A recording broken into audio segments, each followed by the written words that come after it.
Hi, I'm Bob Nystrom. Hi, this is Bo Dietl. Hey, this is Rich Big Daddy Salgado. Hi, this is Doc Goodney, and you're watching Sports Biz. Sports Biz. Sports Biz with LD.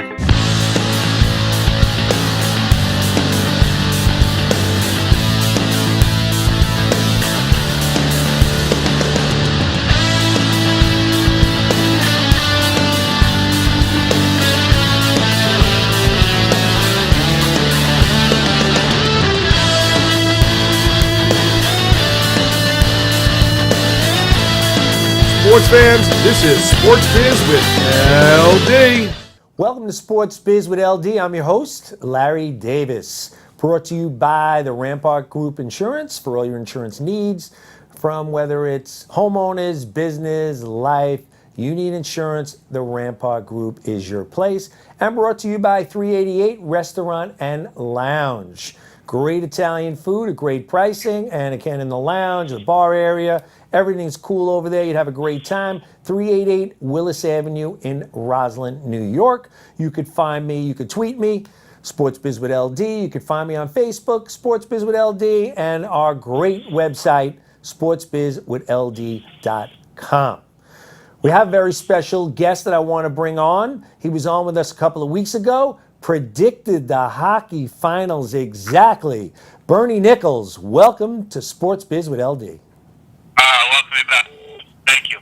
My pleasure. Bernie, great to have you. Let's get right into it. We had you on the show before the finals. You played for the Kings. You played for the Rangers and many other teams. You predicted the Kings in 5. You were right, and tell me why you were right. Well, I just thought the West is such a powerful side. Chicago's so good. Even Anaheim, LA, they just, to me, they were just the class of the NHL, and as well as the Rangers played, I think obviously their best player was their goaltender, but they just didn't man up. LA was just so big and strong, and they were so deep that I thought that if New York stole one game, then it would have to be the goalie that did it, and he did, but I just knew they were no match for LA. You know, again, I love Lundqvist, top goaltender in the NHL, 1, 2, or 3. There, the argument is there. The only problem I had with Henrik is 4 times, Bernie, he had a 2-goal lead. Now, I know you're going to say, listen, a lot of those goals are hard to stop, but at the end of the day, spectacular saves are what those goals that everybody says would have went in the net and the goalie made the saves. 4 2-goal leads is a nice cushion for a goaltender. Yeah, no kidding. But you know what? I think you have to kind of blame the defense and the forwards for that. Both game 1 and 2 in LA, the first game was game 1 they had a 2-goal lead, and game 2 they had two goal leads. But I think the shots in the third period were like 17 or 18 to 2 or 3. So I think a team get that lead and they want to play a defensive style of game or change their game around to try to play prevent defense. And when you do that, you just get bombarded with shots, and the other team, they just keep coming. And when the team gets old momentum going and they get rolling, it's tough to turn it back around. And I think that's what New York ran into. Yeah, I think you're right. We had the great Kenny Albert on last week or 2 weeks ago, who was the play-by-play guy of the Rangers and the NHL Finals on radio, and he pretty much said the same thing. And it looked like he said also that the Kings, when they wanted to turn it on, they just turned it on and took over the game. Yeah, and that's the thing. They can play any style you want to play if you want to be physical. If you want to score goals, you want to play a tight check-in defense. And, back to the 2-goal lead there, it's the same thing in the Chicago series with Quick. Chicago was actually up 2-0 in one game in Chicago. Right. Yeah. They came down to 2-on-1. Quick made probably the save of the game. Instead of going up 3-0, he made the big save, and then the Kings scored late in that period to make it a 2-1 game, and then they turned it around from there. So, like you said, when you got that little cushion, you need some big saves from your goalie, and not that New York didn't get it, but I just think LA got it when they needed it. And one last thing on the finals. They kept saying the Rangers are the team of destiny. I don't know. I mean, Bernie, I look at what this Kings team did. Coming back from 0-3 first round, winning all game sevens except the finals on the road. I don't think that's ever been done. No, it hasn't. To play as many games as the Kings done, I understand what people were saying with Artie St. Louis there, and to me, he played awesome. What he went through, you wouldn't wish that on anybody. Was amazing, and everybody, I was cheering for him. Yeah. Obviously, I didn't want him to be the Kings, but I mean, I was rooting for him the whole time, and he played great. But like you said, you're down 3-1 in the first round, 3-0 in the first round, and you just roll back 4 straight. Down 3-1 to Anaheim, come back and win that. The Chicago series was probably the best of them all, the 2 evenly matched teams. They went 7 games. The Kings just played so much. To me, you can't beat them 4 times, and no one did this year. So it just shows that they may have been the team of destiny for sure. Yeah, one last thing, and not to diss the Rangers, but Stanley Cup Finals were Kings, Blackhawks. I mean, that was just, to me, the Stanley Cup Finals. Yeah, the West no is, question. And, New York had some good ones. The Montreal series was great. Yeah. The Pittsburgh series, they were down 3-1, was great. Yeah. But to me, the 2 best teams played in the semifinals in the West, for sure. Totally agree. Let's fast forward, Bernie, the great Bernie Nicholls here on Sports Biz with LD. Fansfrenzy.com. Now, Bernie, you retired for many years. You're in business. Tell us about that Fans Frenzy with a Z.com. Well, it's a all sports social media app. The app's not out yet, but the website is. So you can go on there. You can download. The cool thing is it's all sports. It's a lot like Twitter or Facebook. But when you sign up, if you sign up for the Rangers, I sign up for the Kings.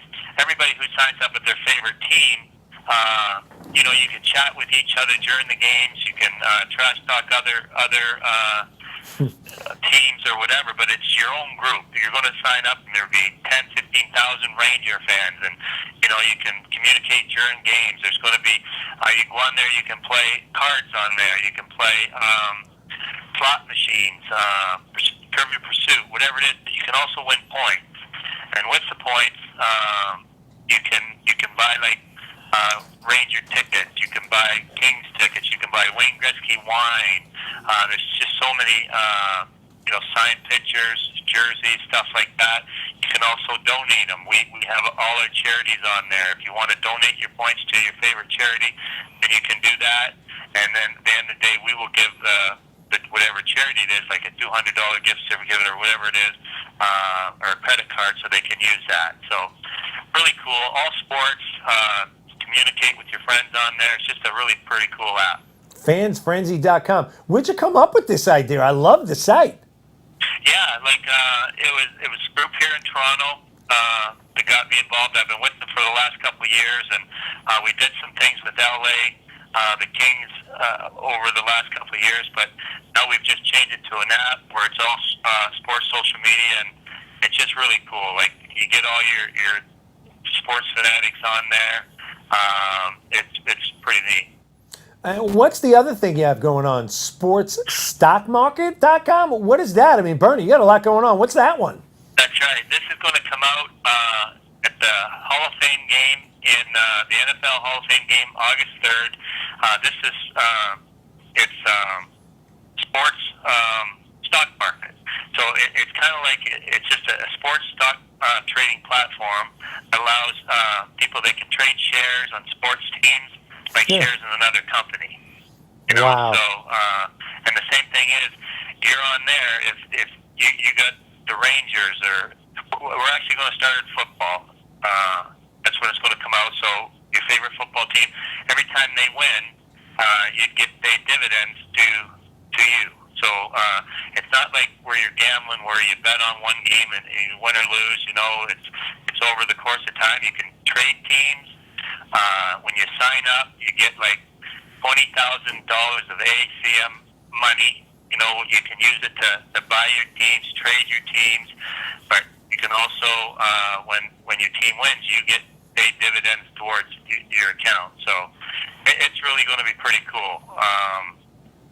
like I say, both apps are, the one app's out now, or the one website's out, and then the app should follow pretty soon. And then this sports stock market one, like what person wouldn't want to own a piece of your favorite team? Like you can act like George Steinbrenner or some big wheel that owns part of a professional sports team, which is pretty cool. So it's like rotisserie ownership instead of rotisserie like owning the players.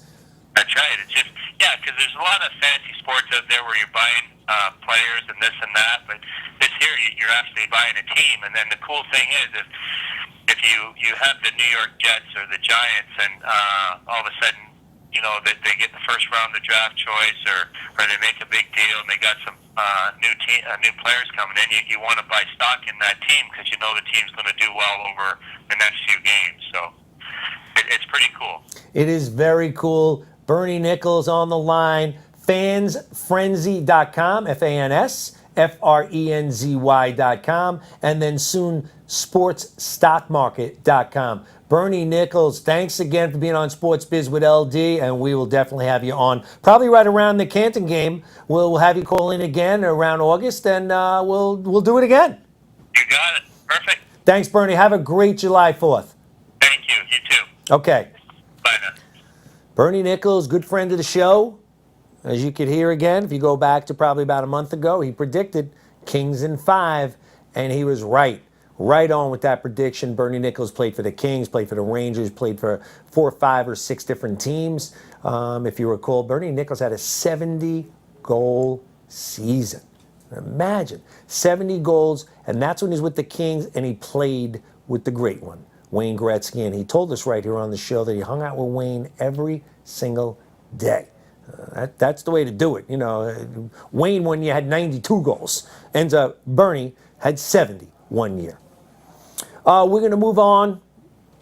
Off my chest is a part of the show we do, as everyone knows, everyone who watches, we do it every week because I have so much on my mind, so many things I like, dislike, I got to bring it to the forefront. We got to talk about the World Cup. I'm not a World Cup guy, I don't watch soccer. But this World Cup has taken over the world. Here in the United States just lost in the quarterfinals. 25 million people. 25 million people watched USA-Portugal, watch USA lose. That goaltender faced so many shots. For soccer, I think it was 15 to 16 shots he faced in that game. Made all the saves except 2. Americans came back, made it 2-1, could not tie it up. They are out. They are predicting 100 million people will watch the finals. 100 million people. That's insane.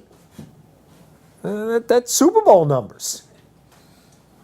Soccer has taken over the world. I shouldn't say that. Soccer has always been in the world. Has not been here in the United States. And I got to tell you something. Watching soccer, which I never really thought was, I always thought was boring. Watching a baseball game, something?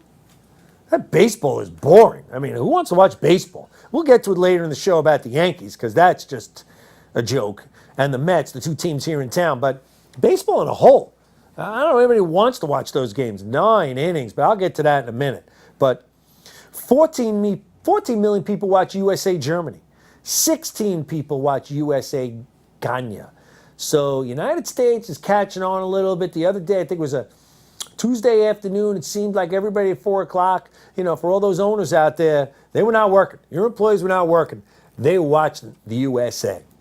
It was a viewing party in Chicago. They didn't have enough. They had to move it to Soldier Field, where the Chicago Bears play. There's probably 70,000, 80,000 people in that stadium. I could be wrong with the numbers. They had to go there with so many people attending. The MLS, the Major League Soccer here in the United States, has a $600 million TV deal with ESPN and Fox. And with Fox Sports 1 coming on the playing field now, I don't really think they'll give ESPN a run for their money viewership-wise, but they're going to give them a run for the money. Everybody's going to make more money because now you get some competition with a lot of money who wants sports program, because sports program is live. That is a reality show. All these other reality shows are really a little fixed in there. It's reality, but they play you a little bit. Sports is not. Sports is what it is, live program. Just like this show. I mean, listen, this is live. This is it. I make a mistake, you're going to see it. Moving on from the World Cup, how do we not talk about Jason Kidd? I mean, J. Kidd, God bless America. I mean, let's go through what J. Kidd did here. You know, long ago in his career, he was a little bit of a coach killer. You see, with the Nets, Byron Scott is his coach. You want Byron Scott out, Byron Scott's out. Now, he's not the only player who's ever done that, because a lot of players are in charge. The coach don't get along with the star player, that coach's not going to last too long. It's just the way it is in sports today.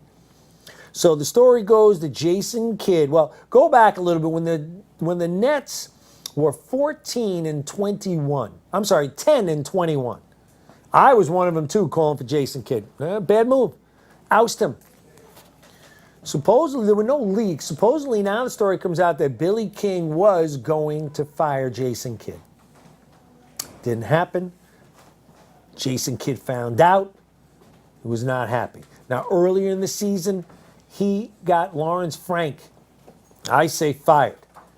Lawrence Frank was his coach when he was with the Nets, and he lobbied hard to get Lawrence Frank as his top assistant, got Lawrence Frank the highest paid assistant coach job in the NBA, $1 million a year for 6 years.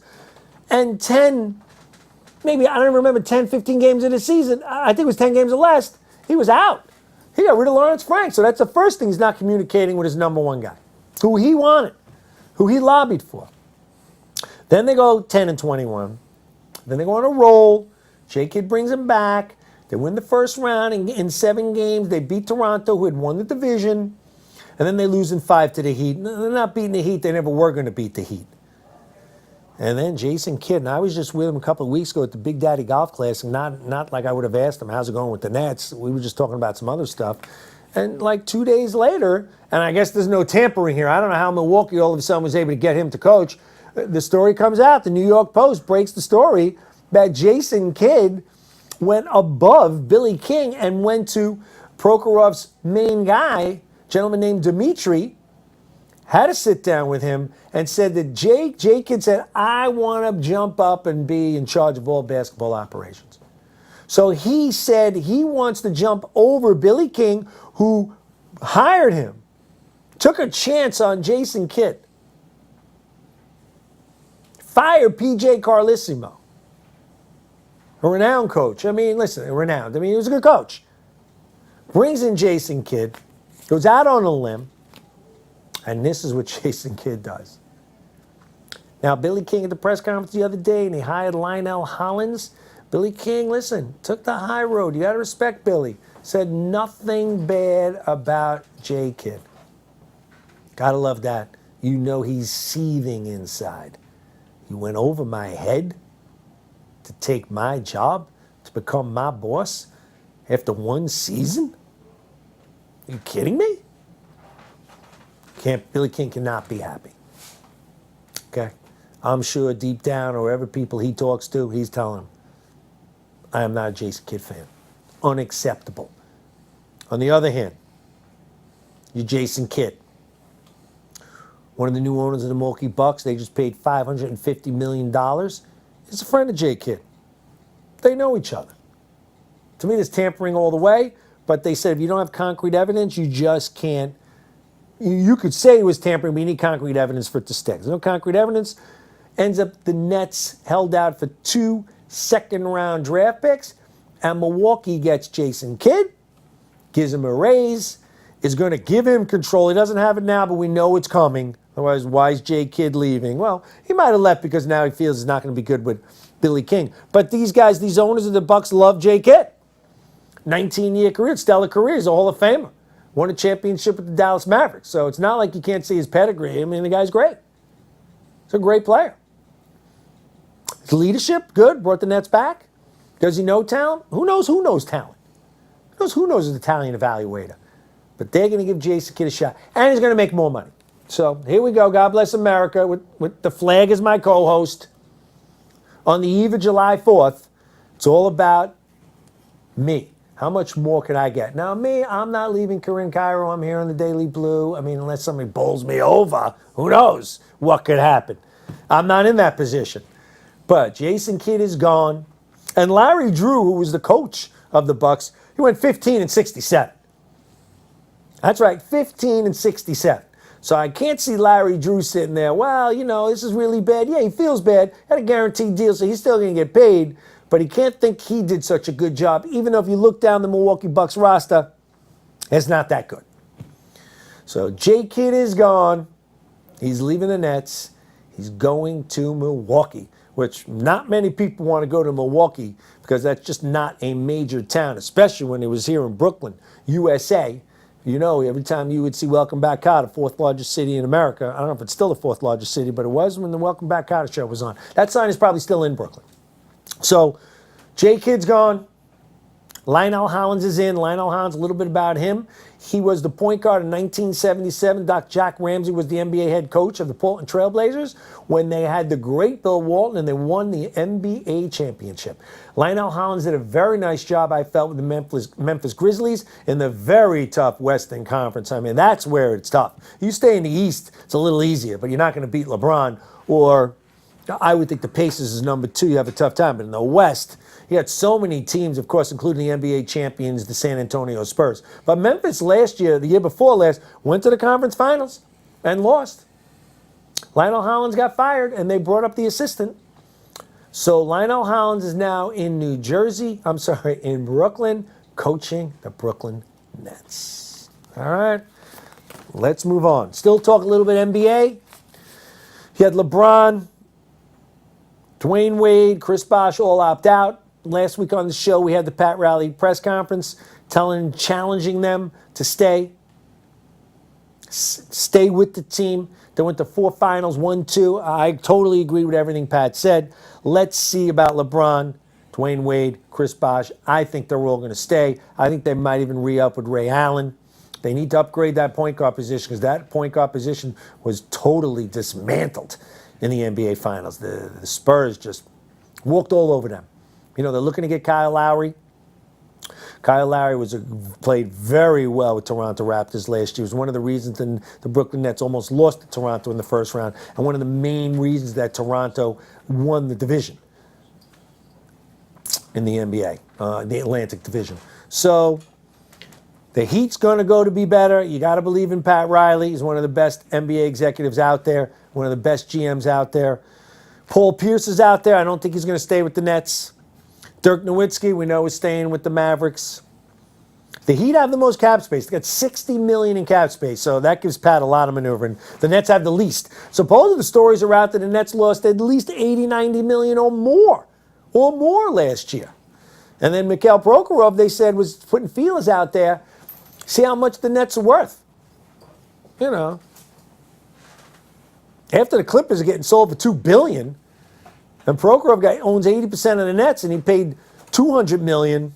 Not a bad deal. Not a bad thing to buy for someone else or to sell. Nets are worth money in a huge market. New York's the market. LA's the market. As you can see, like I'm saying, the Milwaukee Bucks went for $550. They're not in a great market. The TV numbers are huge. The money, I mean, in LA, New York, Chicago, New York being the biggest.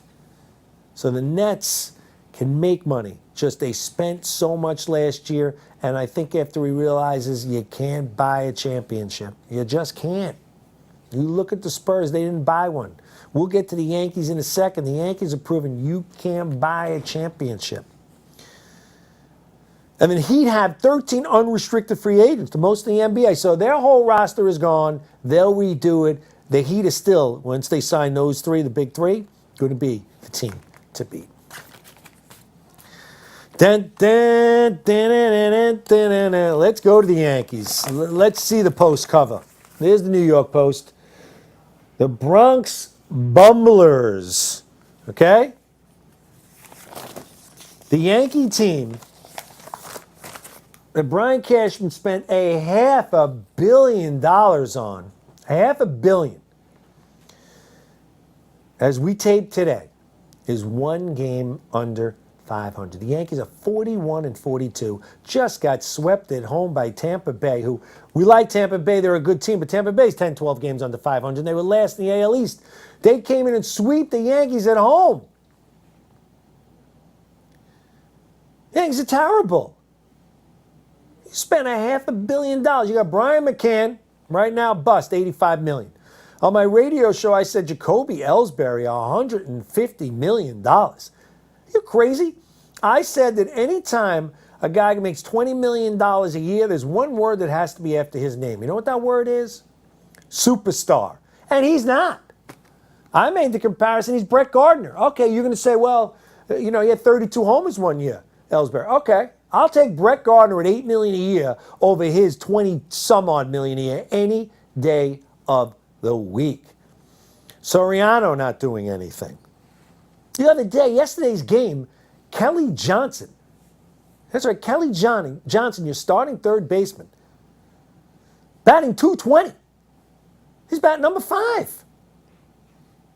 Where is Alex Rodriguez? You don't know what you got until you don't got it.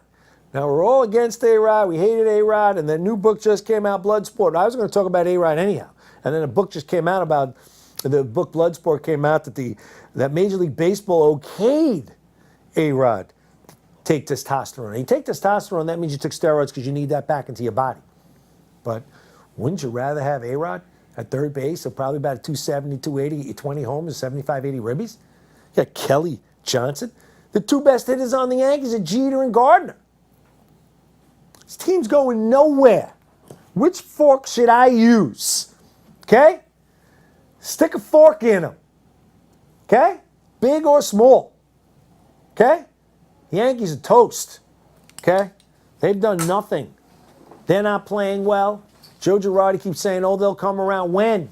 When are they coming around? They hit with runners in scoring position? No, they don't. Brett Gardner's hitting 283, Jeter 276, Ellsbury 288. You know, Ellsbury, you need to be better than 288 at $20-some-odd million a year. Sorry. Okay? McCann 220, Soriano 225, Carlos Beltran 216. Last 10 games, teams hitting 217. Yankees are lucky that nobody is in that division. Okay, they're down probably about 3-4 games. They have a shot only for that reason. They want to say we're waiting for CC to come back. Listen, CC's shown he's toast too. Stick a fork in him too and listen. CC, he loves the fork because he loves to eat. That's one of the problems, I think. He needs to get in better shape. And then stay with baseball. I got to tell you, Clayton Kershaw, the lefty, Dodgers, highest paid player in baseball, over $30 million a year. That's right, $30 million a year. Had, to me, probably the best month in baseball history. The month of June, he went 6-0. 44 innings pitched. Only 4 earned runs. That gives him a 0.81 ERA. For the entire month, he had 61 Ks. Threw a no-hitter against Colorado. 7+ innings and 5 of 6 starts. Now, years ago, 7 innings, that's what they're supposed to do. Today in baseball, 7 innings is unbelievable. Pedro Martinez, because I had to do a little homework. Pedro Martinez had a month in May of '99. He was 6-0 with a 2.01 ERA. Ended up winning 23 games that year and won the Cy Young. He was 5-0 in the month, 1.27 ERA and a complete game shutout in April of that year. Clayton Kershaw put up a month to talk about. To me, Clayton is a lefty because southpaws are, everybody's like, oh, he's a lefty. I don't know. To me, you can keep these players going towards the tail end of their career, like a Clayton Kershaw. If he ends up throwing so many innings and he doesn't have much left on his arm, make him a reliever. It's a big deal. I mean, no one talks about that, but why not make him a reliever? It's amazing. Show's almost over. I'd like to thank the Rampart Group Insurance for all your insurance needs, the rampartgroup.com. I want to thank 388 Restaurant and Lounge, 388 Willis Avenue in Roslyn, New York. Delicious food, great bar. Maddie, a good friend of the show. I want to thank my co-host, the American flag, July 4th. I want everyone to celebrate. I also want to thank LB Makeup Artistry. Come here, Lauren. Come here, Laura. Laura Beckerman, who made me look prettier than I've ever done right here. Our new makeup artist. She's going to be helping here on the Daily Blue for all the shows on here. Everybody, you need her. She is the best. She'll come to your home. 516-359-44. 43. Again, 516-359. 44, 43. Again, sportsbizwithld.com. We got a great website. You got to check it out. Facebook, Sportsbiz with LD. And, of course, you could tweet me, Sportsbiz with LD. Thanks again. I'm Larry Davis, and this is Sportsbiz with LD. Thank you. Sports Biz is sponsored by the Rampart Insurance Group for all your insurance needs. Special thanks to mintpros.com. Brought to you by the Daily Blue Network. Sports fans, this is Sports Biz with LD.